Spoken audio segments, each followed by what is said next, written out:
craniostomía y el análisis y pronóstico de los primeros casos en la Federación Rusia, Bien. en la Federación Rusa. Bien, como el doctor Ignacio mencionó, mi nombre es Manuel Encarnación Ramírez, soy dominicano, actualmente soy residente de tercer año en la Universidad Rusia de Amistad de los Pueblos.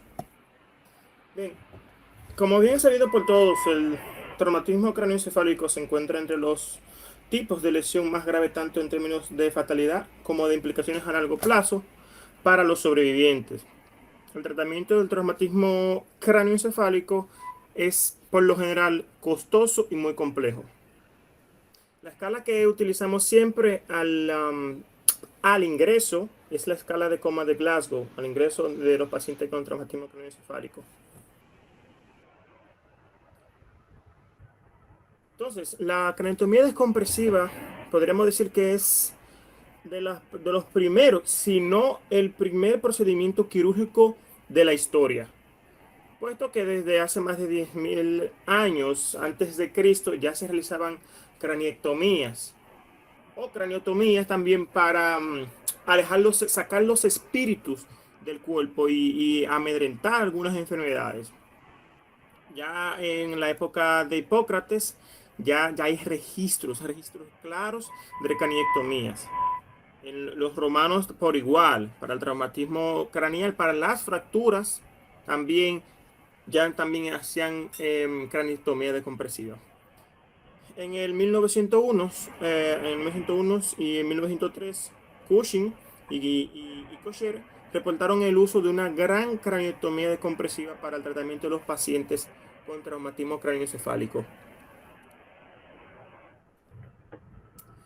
Bien, aquí por ejemplo le estoy dejando varios estudios que se han realizado para tratar de saber qué es mejor, una craneectomía amplia o no. O sea, aunque actualmente hay pruebas muy convincentes de que una craneectomía descompresiva disminuye la PIC y que una craneectomía descompresiva de un tamaño insuficiente se asocia a un resultado muy pobre. Aún se necesitan estudios adicionales que arrojen ya más evidencia, un nivel de evidencia grado 1, por ejemplo.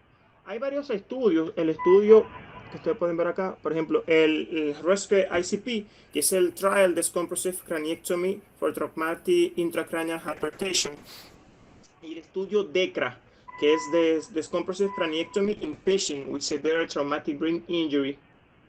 Estos estudios arrojaron varios buenos resultados, pero son estudios, los resultados que arrojaron son nivel 2. Estos resultados han servido de base para interpretaciones simples. Por ejemplo, que una craneectomía descompresiva sigue siendo polémica a pesar de publicaciones y ensayos de alta calidad. Por ejemplo, en la cuarta edición del Brain Trauma Foundation para el manejo de las lesiones traumáticas, que fue publicada en el 2017, el capítulo principal proporcionó dos recomendaciones de nivel 2A sobre el tratamiento con craneectomía descompresiva. De los que arrojaron era que una craneectomía, ah, llamándola de un tamaño idóneo, es una 12 por 15. Entonces, esos fueron de los resultados más feasibles. Podemos concluir con estos estudios. Aquí les dejo el nombre de los estudios. Ustedes pueden verlos, pueden leerlos. ¿Sí? Entonces, en la Federación Rusa tampoco es diferente. Según el Instituto Nacional de Estadística, el número de hospitalizados de traumatismo craneoencefálico en Moscú, solamente en Moscú, es de 13.500 a 15.000 por año. Predominantemente hombres afectados con una edad aproximada de unos 43 años.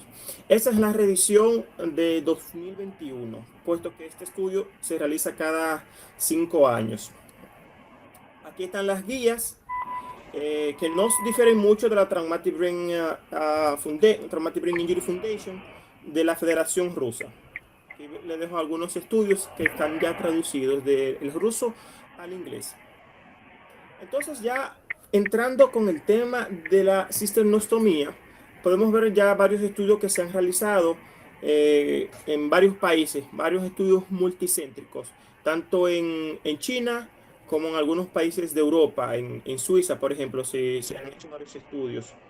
Y, por supuesto, en la India y en Nepal, y estos estudios que estamos realizando aquí en la Federación Rusa. Vamos, movete. Bien, eh, claro, no podríamos hablar de la cisternostomía sin hablar un poco de la microcirugía, un poquito de la historia, cuando surge el primer microscopio por la compañía alemana Zeiss en la época del 60, con una cámara Nikon de 35 milímetros, pueden ver acá. Y claro, el profesor Jassal Grill, que es el padre de la microneurocirugía. Entonces, cuando cuando colocamos en conjunto la microcirugía con el tratamiento del traumatismo craneoencefálico, podemos tener buenos resultados, que es lo que estamos tratando de evidenciar. Como dijo Hugo Kraseyin, caballeros, les muestro a ustedes la cirugía del futuro. Claro, no estaba lejos de la realidad. Entonces, ¿qué es la cisternostomía? No es algo nuevo, porque la cisternostomía se viene realizando desde casi 100 años para el tratamiento de diversas patologías. Por acepción más pura, la cisternostomía es la apertura de las cisternas, una fenestración de las cisternas. Pero la cisternostomía como un procedimiento puede ser un corredor de salida para el líquido cefalorraquídeo, desde el sistema ventricular hasta el espacio subaracnoideo cisternal, o un corredor de entrada para que la presión atmosférica se abra en las cisternas basales y ecualice la presión cisternal externa con el objetivo de relajar el cerebro. Entonces, la cisternotomía la podemos clasificar como de un corredor de salida o un corredor de entrada. En un corredor de salida ya tenemos procedimientos que permiten el drenaje del líquido subarráquido a través de los ventrículos. Por ejemplo, una ventriculocisternostomía, una tercer ventriculostomía para tratamiento de hidrocefalia. También podemos tener la cistocisternostomía, que es una fenestración intencional de un quiste, por ejemplo, un quiste subaracnoideo. Aquí la cisternostomía de corredor de entrada, y esta es la cisternostomía propiamente dicha con la cual ya trabajamos. Puede ser una cisternostomía de la convexidad o una cisternostomía basal. Entre las cisternostomías basales podemos tenerlas supratentoriales e infratentoriales. Con la indicación de una cisternostomía en general, puede ser planeada o puede que no sea planeada. Una cisternostomía planeada, por ejemplo, en una cirugía de base de cráneo o una cirugía vascular en la cual tenemos que abrir las cisternas, los cirujanos vasculares están bien empapados con este tema para relajar el cerebro, al igual que también con otras patologías como tumores, por ejemplo. O una que no sea planeada también, que en un cerebro que esté dematizado intraoperatoriamente. Pero si recordamos, y hay un buen nivel de evidencia, que hay pacientes que tienen una cisternostomía inintencional. Pacientes con fractura de base de cráneo, con licorrea o torrea, tienen un buen pronóstico. Increíblemente, sí, esos pacientes tienen un buen pronóstico porque tienen una cisternostomía ya previamente realizada. De manera, claro, de manera inintencional. Unos nuevos paradigmas que tenemos que tener en cuenta es el sistema linfático. Sistema linfático que ha sido llamado de esta manera porque comparte algunas similitudes con el tejido linfático en los tejidos periféricos y es rico en presencia de canales de acuoporina 4. Este transporte linfático utiliza la energía de las arterias pulsátiles, que llamamos las arterias, Utiliza entonces esa energía de las arterias que pulsan y de la presión creada a medida que se produce el líquido cefalorraquídeo. Este sistema ha demostrado que el líquido cefalorraquídeo de la cisterna y no de los ventrículos se comunica con el parénquima a través de los espacios de Virchow-Robbins. Aquí pueden ver los espacios de Virchow-Robbins. Esto es un vaso. Las cisternas. Esto aquí viene siendo las cisternas. Aquí están las trabéculas. Aunque vean que está pintado de azul, sí, esto es una arteria. Entonces, hablando de los espacios de Virchow-Robbins, vamos a ver acá. Lo podemos llamar en español edema de translocación. Shift edema, en la traducción en español sería edema de intercambio o edema de translocación. Lo que sucede es que cuando hay una disrupción tanto de la barrera hematoencefálica y también de este sistema linfático, el líquido cefalorraquídeo pasa desde los espacios subaracnoideos a través de los espacios de Virchow-Robbins y todo ese líquido entra al parénquima cerebral edematizándolo. Y es por ello que a veces en un traumatismo craneoencefálico, cuando abrimos la cisterna, no vemos líquido. Y lo digo porque me ha pasado, por ejemplo, abro las cisternas, no veo líquido y digo, bueno, pero ¿dónde está el líquido? Y el líquido está en el cerebro.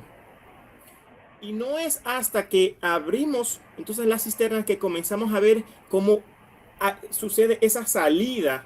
Porque lo abrimos a presión atmosférica, hay una diferencia de presión y entonces el líquido sale. Entonces, esto ya ha sido probado, shift edema ya ha sido probado en varios experimentos. Le dejaré ya los papers, los artículos con respecto a este tema. Entonces, la pregunta es, ¿cuándo hago la cisternostomía? Claro, no es una panacea. No podemos pretender que la cisternostomía sea el tratamiento definitivo para el traumatismo craneoencefálico. Por ejemplo, en un paciente con un Glasgow de 5 a 8 al ingreso, podemos realizarlo con un hematoma intraparenquimatoso. Sí, claro, con un efecto de masa, un hematoma subdural, con efecto de masa, también con un traumatismo pediátrico, un traumatismo craneoencefálico en pacientes pediátricos con un cerebro edematizado, un hematoma epidural o también, claro, en una contusión unilateral múltiple, en el cual tengamos un cerebro edematizado con o sin un hematoma subdural. Claro, ¿cuándo no hacer la cisternostomía? Si tenemos un Glasgow menor de 5, hay casos en que se han hecho con Glasgow de 5 y ha habido un buen resultado. Cuando hay una prolongación de un estado de hipotensión, no es recomendable. En un daño axonal difuso, no lo realizamos. En un ischemic stroke, por ejemplo, es cuestionable porque hay reportes de casos en que se ha hecho la cisternostomía y ha dado buen resultado, pero aún falta más evidencia, puesto que como sabemos, el tipo de edema, el mecanismo es totalmente diferente en un ischemic stroke. Un paciente politraumatizado, no. En una hipoxia prolongada, tampoco lo recomendamos. Recordando que estamos asociándolo, este estado de isquemia prolongada con un ischemic stroke. Aquí el tipo de edema el mecanismo es totalmente diferente, ¿ok? Una edad mayor de 80 años, no es recomendable someter al paciente a este tipo de cirugía. Y claro, y con un INR mayor de 3 tampoco. Luego de la cirugía en la unidad de cuidados intensivos, el paciente sedado, le colocamos, claro, siempre que sea posible, un drenaje a nivel del trago con una duración de 4 a 5 días. Y el volumen que maneja sería de unos 150 a 300 milímetros cada 24 horas, con una terapia hiperosmolar, normotermia, normoventilación. Entonces, ¿cómo hacemos la técnica? Claro, siempre lo más importante es volver a la anatomía. Por ejemplo, este fue durante mi estancia en la India con el profesor Cherian, aquí practicando la cisternostomía antes ya de ir hacia los pacientes. Esta, esta foto aquí, de muy buena calidad, me la envió al doctor Peralta de República Dominicana, un amigo, ya casi familia que ha practicado la cisternostomía también en República Dominicana. Entonces, aquí vamos, como le dije, vamos a hablar de las cisternas de manera bien breve y concisa, solamente las cisternas que nos interesan.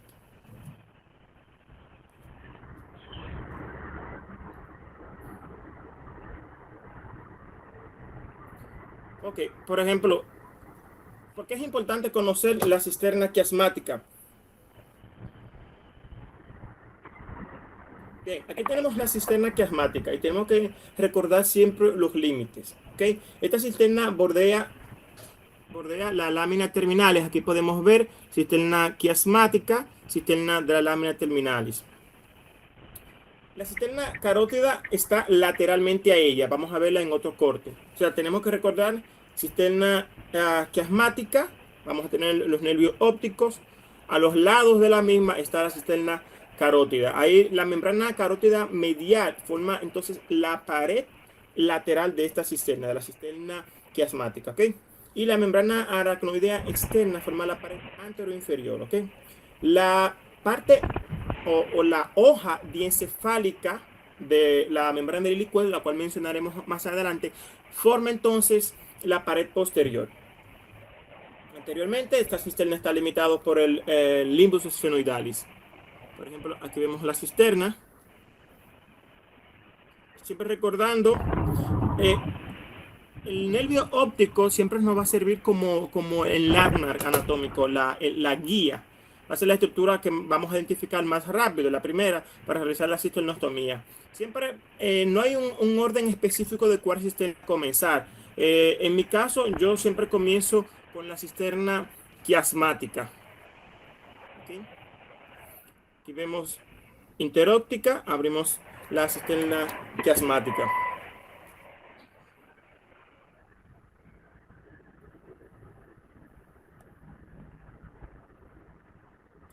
Perdonen.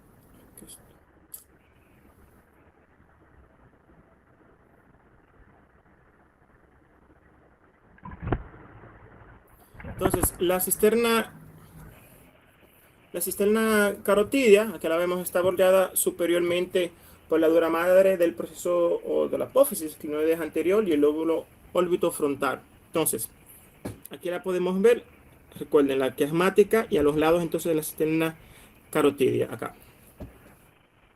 De igual forma, aquí podemos ver los nervios ópticos, cisterna carotidia, perdón, cisterna quiasmática y cisterna carotidia, aquí, ¿ok? Cisterna carotidia. Aparte aquí, este es el corredor óptico carótido, ¿ok? Entonces, medialmente, ya mencionamos, esta cisterna comparte la pared con la cisterna quiasmática y lateralmente ya está limitada por el lóbulo mesial temporal y libre, y el borde más libre del tentorio. Aquí, por ejemplo, aquí podemos ver de igual forma la cisterna carotidia y quiasmática acá.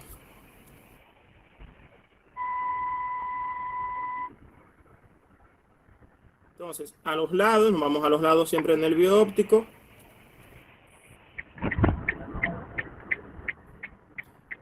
El corredor óptico carótido, ¿ok? Acá. Y ya cuando abrimos estas membranas, abrimos la cisterna óptico carotidia, entonces vamos a encontrarnos directamente con la membrana del helicoeste. Brevemente, ya la membrana del helicoeste ya sabemos que surge del aracnoides que se encuentra en la que cubre los procesos clinoides posteriores. Tiene dos hojas, una hoja diencefálica y una hoja mesencefálica. Esa hoja diencefálica que se extiende hacia arriba, hacia los cuerpos mamilares. Bien, entonces, la cisternostomía es paso por paso. Comenzamos con el drillaje de de la ala menor del esfenoide, ¿ok? Hasta, hasta el proceso clinoide anterior. Pero es variable. Por ejemplo, no todos los casos se necesita drillar hasta el proceso clinoide anterior. Si tenemos espacio suficiente o equipo suficiente y también la habilidad suficiente, sí es posible. No, el drillaje hasta la apófisis clinoide anterior no toma más de 10 minutos por lo general. Identificamos la fisura orbitaria superior y la banda órbito-meningia. Podemos dividir la banda órbito-meningia. Estos pasos no siempre son necesarios. ¿Ok? Estos pasos no siempre son necesarios. Tampoco drillar hasta la quinoides anterior. Entonces, ¿qué hacemos? Elevamos el lóbulo temporal de la fisura orbitaria acá y exponemos entonces el proceso quinoides anterior. Se eleva el lóbulo anterior. ¿Ustedes están viendo? ¿Pueden ver mi cámara? Hello. ¿Pueden ver mi cámara? Se puede ver la presentación. La cámara no, Héctor. Ah, no me ven. Bueno, No. ok. Pues luego le muestro esta parte porque tengo unos modelos acá para mostrarle de lo que hablo. Vemos la pantalla Entonces, solamente, la proyección de la pantalla. Ok. Entonces, abrimos la dura. Ya abrir la dura la podemos hacer en una forma de una C con vista hacia la base. Y luego ya, dependiendo de nuestras necesidades, la abrimos en forma estrellada. Bien, entonces, abrimos la cisterna, ya como mencionamos, la cisterna quiasmática, la cisterna carótida. Hay casos en que también abrimos la cisterna silviana, pero también podemos abrir hasta la cisterna de la lámina terminalis. La cisterna, no la lámina terminalis, la cisterna. Y luego vamos entonces hacia la membrana del liquez. Una vez que fenestramos la membrana del liquez, entonces colocamos el drenaje. Obviamente vamos a ver la salida del líquido cefalorraquídeo. Y a veces ese líquido cefalorraquídeo está un tanto colorado, ¿ok? Mezclado con sangre. Pero si no es un sangrado profuso, si no hemos injuriado en ningún vaso, cede rápidamente. La dura madre, luego entonces la cerramos por aproximación. No tenemos que hacerle una sutura bajo sello de agua. Entonces, aquí vemos ya, luego que hacemos la craniectomía, drillamos el ala menor del esfenoides. La apófisis clinoides, como dije, es opcional, porque la hacemos si necesitamos mucho espacio. Recordando siempre, este es el corredor que vamos a ver, nervio óptico, que va a ser con nuestro landmark. ¿Okay? Y vemos aquí el proceso clinoides. En este caso no fue drillado. Repito, si necesitamos mucho espacio, lo hacemos. Y si tenemos el equipo. Porque lamentablemente uno de los problemas con los cuales nos hemos encontrado es que no todos los hospitales para traumatismo craneoencefálico cuentan con todos los equipos. Por ejemplo, que podemos ver si drillamos la apófisis clinoides anterior, vamos a tener, claro, una muchísimo mejor exposición de los elementos cuando vayamos hacia las cisternas. De igual forma, como mencionamos, aquí podemos ver la membrana del liquez en el fondo. La membrana del liquez. Una vez que abrimos la membrana del liquez, nos encontramos de frente con la basilar. Por ejemplo, valga la redundancia acá, vemos la craniotomía decompresiva, vemos como el edema que tiene el cerebro y luego que hacemos la cisternostomía, entonces que el cerebro se relaja. Repitiendo, por esa salida de líquido del parénquima cerebral a través de los vasos de Virchow-Robin. Y lo bueno de la técnica es que por lo bien que se relaja el cerebro, podemos colocar el colgajo óseo. Claro, siempre dependiendo de algunos pacientes. Por ejemplo, si el paciente tiene una herida contaminada, no, claro que no. Otro ejemplo acá, miren cómo ve este cerebro está súper edematizado y luego de colocar el drenaje en la cisterna prepontina a través de la membrana del liquez, ya se relaja. Vamos a presentar algunos casos ya que hemos realizado aquí en Rusia. Este fue un paciente masculino de 41 años de edad. Al ingreso, el Glasgow era de 4/15. Al ingreso, el paciente fue traído por la ambulancia, fue admitido vía ambulancia, porque fue encontrado inconsciente. Era un paciente alcoholizado. Ambas pupilas no estaban reactivas. Aquí podemos ver la tomografía del ingreso. Vemos ese hematoma subdural. Los pasos son igual con las demás cirugías. Hacemos el flap, trauma flap, que lo vemos.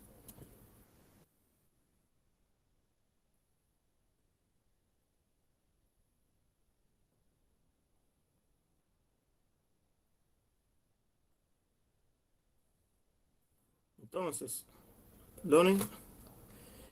La apertura, como mencioné,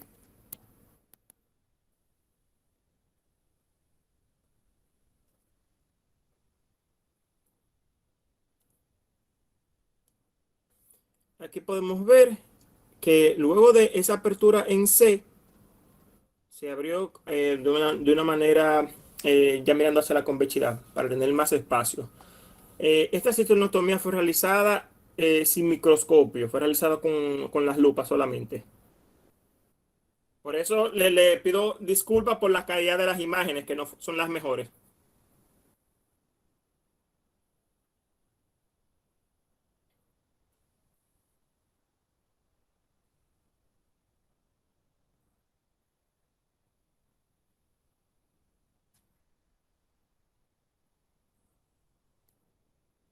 Entonces, siempre identificando el nervio óptico que va a ser nuestro punto de apoyo para comenzar a hacer la cisternostomía. Pero de igual manera, la primera que siempre abro es la cisterna quiasmática y luego voy a hacer la carótida, cisterna carotidia. Perdón, ok. Por ejemplo, en este caso tuvimos la suerte de contar con un monitoreo postoperatorio, con monitoreo del PIC. Por ejemplo, aquí podemos ver el PIC del paciente, que siempre se mantuvo, al paciente se le dejó su DREN colocado entre 18, en los primeros días postoperatorio estuvo entre 18 y 20. Y al cuarto día de estar en cuidados intensivos ya estaba en 10. 8, 10, 8, 10. El paciente fue descartado luego ya de 15 días, 16 días en el hospital. Lamentablemente no siempre podemos contar con un monitoreo para la presión intracraneal. Este segundo caso fue un paciente de unos 32 años. A la admisión el Glasgow era de 6/15 y el paciente fue traído también vía ambulancia. La pupila derecha no estaba reactiva, estaba midriático, que podemos ver. Ya como ustedes pueden ver acá, esta fractura, recuerdo que incluso encontramos ya hasta restos de asfalto en el cráneo, dentro de la fractura del paciente, lo que ya automáticamente descartaba el reimplante del colgajo óseo. Estos son preoperatorios. Aquí podemos ver. Este paciente también le hicimos una cisternostomía, le colocamos el drenaje.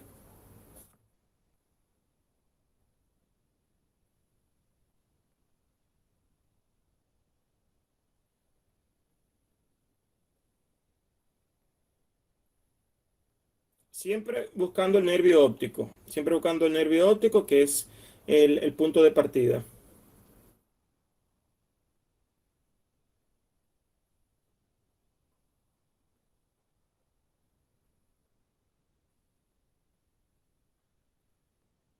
El paciente autorizó este tipo de fotografía. Este paciente fue descartado a los 10 días del postoperatorio. El paciente se fue sin ningún déficit neurológico. Sí, pueden ver acá que el paciente no puede abrir perfectamente su ojo derecho, pero eso es debido al traumatismo que sufrió, puesto que el techo de la órbita del paciente estuvo muy lesionado. El paciente va a ser ya revisado por el departamento, bueno, perdón, fue revisado ya por el departamento de oftalmología. Este paciente es una paciente de 37 años de edad. El Glasgow a la admisión fue de 6/15. Fue impactada por un vehículo de motor, que podemos ver los estudios preoperatorios, las pupilas, vamos a ver cómo están las pupilas. Este caso de este paciente, por ejemplo, aquí podemos ver que al ingreso a la cirugía, ya como eh, podemos decir que era una herida limpia, bueno, no tenía herida, el colgajo óseo lo recolocamos, por ello dejamos aquí este pequeño scuff, este pequeño muñón, podríamos decirlo, de músculo temporal para luego ser reimplantado, ya luego en la cirugía. Le colocamos el drenaje a través de la membrana liquosa hacia la cisterna prepontina. La evolución de la paciente.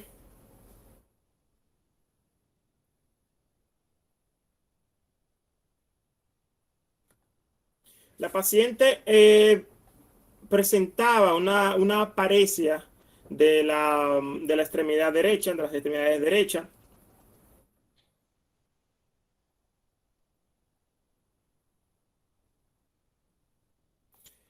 Todo en mi cuerpo derecho del paciente presentaba una paresia, una disminución de la fuerza de las extremidades superiores e inferiores de 3/5. Ya pasada los días, la paciente fue mejorando, pero al egreso del hospital, la paciente fue egresada con esa paresia y un ligero déficit motor. Este es un caso de un paciente masculino, 66 años de edad. El Glasgow a la admisión fue de 5/15 y ambas pupilas no fueron reactivas. Y aquí podemos ver los estudios de imágenes preoperatorios. En este caso sí, el microscopio, pudimos utilizar el microscopio, fue en otro hospital en el cual hicimos este caso, puesto que uno de los problemas que vamos a ver más hacia adelante con la cisternostomía es el equipo, el correcto equipo. Por ejemplo, aquí vemos la carótida, el nervio óptico y el corredor óptico carótido. Y acá podemos ver la basilar. Sí, es muchísimo más fácil con un microscopio que con lupa. Evidentemente, la diferencia es enorme, se trabaja mucho mejor. Claro, cuando vemos la basilar de frente eh, sentimos un tanto, en el caso de los médicos jóvenes, sentimos miedo porque sabemos que tenemos. Y como me dijo una compañera, el problema es que si cualquier error en la cisternostomía se debuta a lo grande, puesto que las posibilidades de errores y la gravedad de los errores son altas. El drenaje fue colocado en la cisterna a través de la membrana liquosa en la cisterna prepontina. El paciente fue descartado, fue egresado al hospital ya pasado las 4 semanas. No siempre tenemos casos donde el cerebro se comporte, vamos a decirlo, amigable. Algunas veces tenemos un angry brain, un cerebro que no es fácil. No es fácil. Este caso aprovechó el tiempo. Este fue un instrumento que desarrollamos, lo patentamos aquí también, que es una pinza hemostática retráctil, al mismo tiempo de que hacemos la hemostasia por la compresión. También podemos hacer la retracción del mismo colgado usamos una banda elástica y la extendemos. También la pinza puede ser, se puede mover de diferentes formas, en un plano X y un plano Y, para permitirnos más, un área de trabajo más amplia. Por ejemplo, en este caso no teníamos los correctos separadores. El cerebro estaba en la base, tenía muchas contusiones. Y el problema con las contusiones, es que cuando los intentamos separar, no, en el área de trabajo no lo permite. Cuando separamos, todas esas contusiones se laceran, se lastiman. Y no teníamos el equipo correcto. Solamente con la lupa trabajamos ese caso. Se pueden ver incluso el bipolar, no teníamos un bipolar bayonetado. No teníamos instrumentos de microcirugía. En ese caso solamente por responsabilidad, porque hay que ser consciente de los límites, solamente abrí la cisterna quiasmática y traté de colocar el drenaje. No pude abrir más nada. No llegué hasta la membrana del liquez porque no tenía una buena visión ni un buen equipo. Ese caso no es el mejor, no fue el mejor, no teníamos el equipo adecuado, siendo sincero. Este siempre es la vista que vamos a ver, que siempre tenemos que repasarla una y otra vez. Nervio óptico, nervio óptico, la cisterna quiasmática, la carótida, el corredor óptico carótido, en el fondo, la membrana del liquez, y a través de la membrana del liquez, la basilar. Por ejemplo, perdón.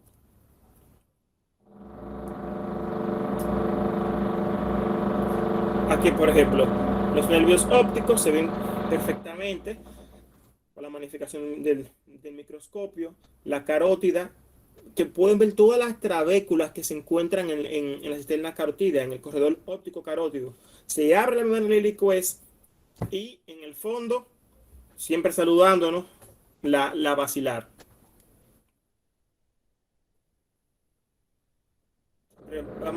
Siempre vamos a encontrar con la basilar. Esta es la vista que vamos a tener: la basilar, la cerebelosa superior, la arteria cerebral posterior. Hay algunos casos en el que se drila la cnodis posterior para tener más espacio. Pero, por ejemplo, ya hay que tener un nivel más alto de pericia quirúrgica para drenar la cnodis posterior. En mi caso, se escapa. Todavía me falta mucha experiencia para llegar a ese nivel. ¿Cuáles son las limitaciones de la cisternostomía? El área de trabajo no es simpática, por así decirlo. Podemos tener un cerebro con muchas contusiones, como el último caso que le presenté, que no es fácil.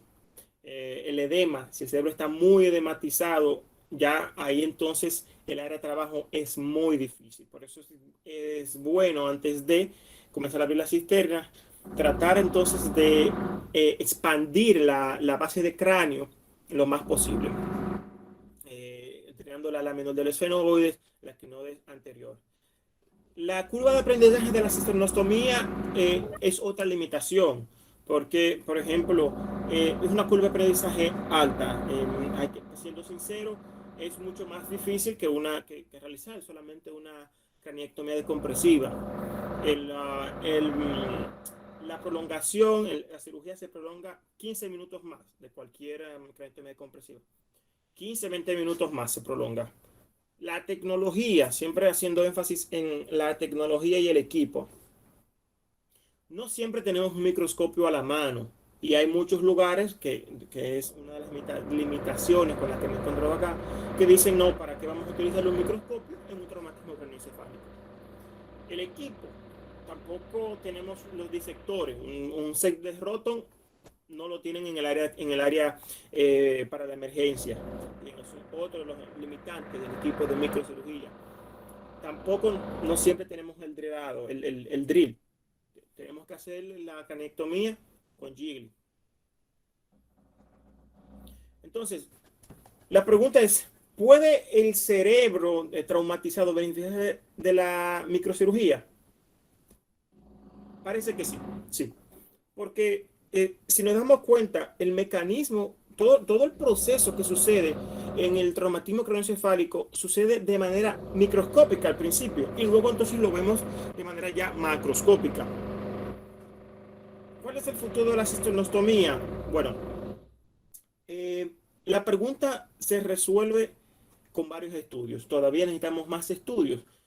Este artículo fue del año pasado. El profesor Franco Sabedell, que es el actual presidente de la Federación Mundial de Neurocirugía, hace este artículo que dice que la cisternostomía se necesita un estudio más riguroso. Entonces, ¿cuál es la calidad de la evidencia de la cisternostomía? Muchos de los artículos con cisternostomía han sido observacionales, retrospectivos y no han sido aleatorizados. Muchos de estos han sido en un solo centro o tienen una muestra muy pequeña. Por ejemplo, la muestra que yo he tenido aquí han sido 2 hospitales y 9 pacientes. Es una muestra pequeña, es una muestra insignificante prácticamente. Entonces, esto disminuye la calidad de la evidencia para la cisternostomía. Se necesita ya hacer varios estudios y metaanálisis. Por ejemplo, unas muestras de unos 100 pacientes aleatorizados. Aquí podemos ver algunas revisiones de algunos estudios de la cisternostomía que se han realizado y el nivel de evidencia que tienen. 3, 4 y 3. Eso es un nivel de evidencia. Entonces, para ello, la calidad de pacientes que podemos ver no son tantas. Son 77, 400 pacientes. No, todavía hacen falta más estudios multicéntricos y en diferentes países. Es lo mejor. Las conclusiones. La cisternostomía es una nueva técnica que es prometedora para el traumatismo craneoencefálico. A través de, si comprendemos el edema de translocación, vemos cuál es su efectividad, vemos por qué funciona. Porque cuando hacemos la cisternostomía, el edema disminuye al momento. Eso es lo bueno de la técnica, es que el edema disminuye al momento. No hay que esperar 1 o 2 días para ver el edema disminuido, disminuye al momento. Se necesita el equipo adecuado para la cisternostomía. Sí, se necesita el equipo adecuado. Las lupas no es lo más útil, pero claro, si no hay otra cosa, sí.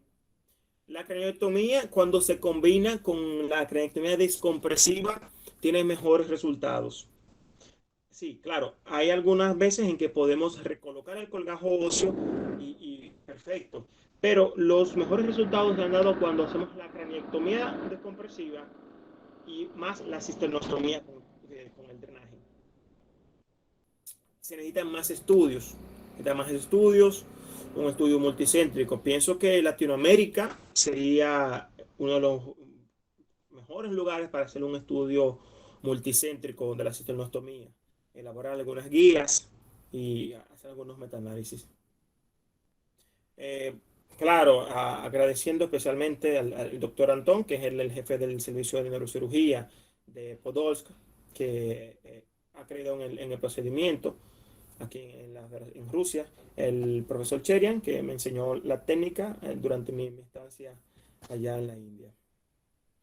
Aquí le dejo algunas referencias de algunos de los artículos que he citado. Y eso es todo. Cualquier duda, pregunta. Doctora Encarnación, muchísimas gracias, muy interesante. Yo tengo 2 preguntas. La primera pregunta es si usted nota resolución del edema en forma inmediata o hay que esperar un tiempo. Y la segunda pregunta es qué diferencia hay entre la cisternostomía que usted propone y la colocación de un catéter de derivación ventricular externa en cuanto al manejo del edema intraquirúrgico. Bien, lo primero es que el edema, la resolución del edema es al momento. La podemos ver al momento. Por ejemplo, en las imágenes que le mostré, habían algunas imágenes, tenían la resolución del momento a los 3, 4 minutos. Una vez que abrimos la cisterna y que todo el líquido sale, el edema, la resolución del edema es isofacto. Lo otro es que el problema con el catéter es la cantidad de líquido cefalorraquídeo, porque en los ventrículos tenemos solamente unos 20 milímetros, 20, 40 como máximo de milímetros de líquido cefalorraquídeo. Además de que se ha demostrado que no hay una conexión entre el parénquima y los ventrículos. Más sin embargo, a nivel cisternal tenemos unos 120 milímetros y hay una conexión a través de los espacios de Virchow-Robin entre el parénquima cerebral y la cisterna. Entonces, una vez que se abre la cisterna, todo ese líquido del parénquima sale hacia afuera. Ok, muy interesante. Y en los pacientes en que usted observa que hay disminución del edema en forma inmediata, ¿usted fija el rodete óseo o lo deja suelto? Bueno, por ejemplo, lo que hemos hecho es que se coloca un colgajo flotante. Algunas veces se deja suelto y otras veces solamente en un caso se ha fijado. Solamente en un caso se ha fijado.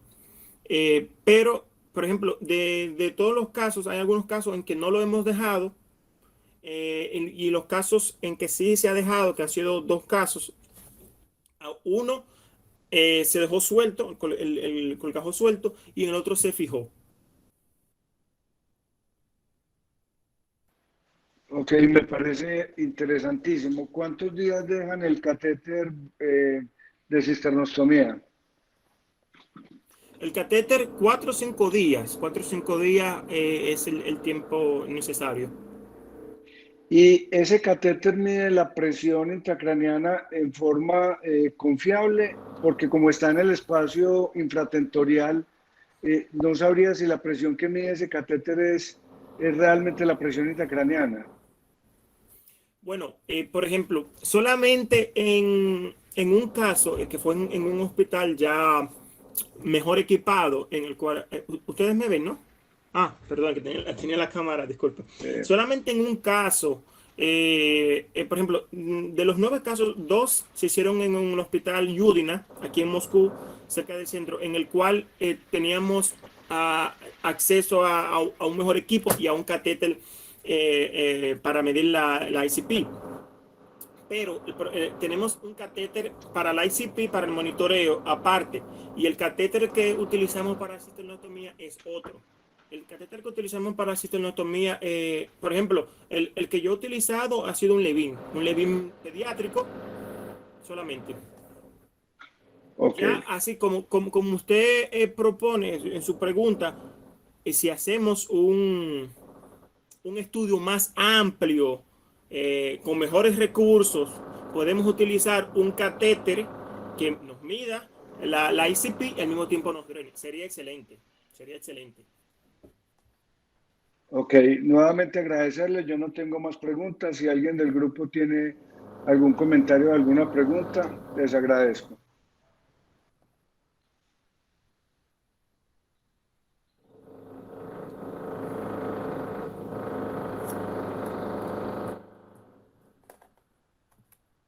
Bueno, si nadie tiene más preguntas, espero que se hayan motivado y que a futuro Ah, sí, podamos hacer tenemos que más dos. gente... Sí, El doctor Silver Statil levantó la mano. sí, sí. Adelante, doctor. No le escuchamos al doctor. No, felicitar al doctor Encarnación por su excelente disertación. Nada, esperando que se sigan implementando y llevando a cabo, dándole seguimiento a este tipo de investigación que es de gran importancia. No, gracias, gracias. De momento en Dominicana, el doctor Peralta ha hecho ya 6 casos de cisternostomía. El objetivo sería cruzar todos los pacientes. Por ejemplo, si allá ustedes hacen algunos casos, podríamos cruzarlos con los casos que tenemos aquí en Rusia, los casos que hay en Dominicana. O podemos hacer también algo ya aislado de toda Latinoamérica, porque en Latinoamérica tenemos un gran volumen de trauma, lamentablemente, que podemos sacarle, creo que podemos sacarle ventaja a ese problema y hacer varios estudios de la cisternostomía. Porque de los estudios más prometedores que se han hecho se hizo en Suiza. Por ejemplo, el doctor Roy Thomas Daniel ha sido el único estudio que se ha hecho en Europa, el primero y el único que se ha hecho a gran escala con la cisternostomía. Pero el universo era pequeño, relativamente era menos de 100 pacientes, y además de que en Suiza, como todos comprenderán, la cantidad de traumatismo craneoencefálico es muy poca, es muy poca. Doctor Zorro, adelante.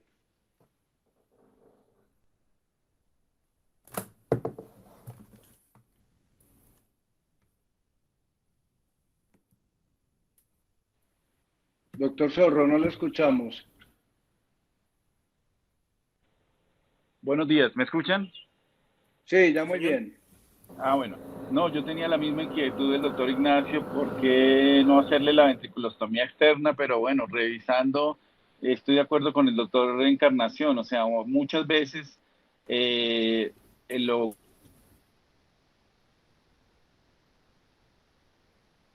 que un y definitivamente, o sea, pienso que no, realmente 15 minutos me llevan más de cirugía y le podría dar alivio a ciertos pacientes, ¿no? Me llama la atención, por ejemplo, nosotros, pacientes con pupilas midriáticas no reactivas, pues no le hacemos más cosas. Creo que tiene el doctor Encarnación casos de ese tipo, ¿no? Nosotros no le hacemos más. Pero yo veo que no, o sea, no es una técnica compleja, no es una técnica difícil. Tenemos el mismo inconveniente, sobre todo para la gente joven, a las 2, 3 de la mañana poner el microscopio, abrir la cisterna y todo eso. Es complejo, ¿no? Es complejo que tengamos eso, pero veo que realmente técnicamente y se puede hacer perfectamente en los hospitales colombianos. ¿Qué piensa el doctor Ignacio?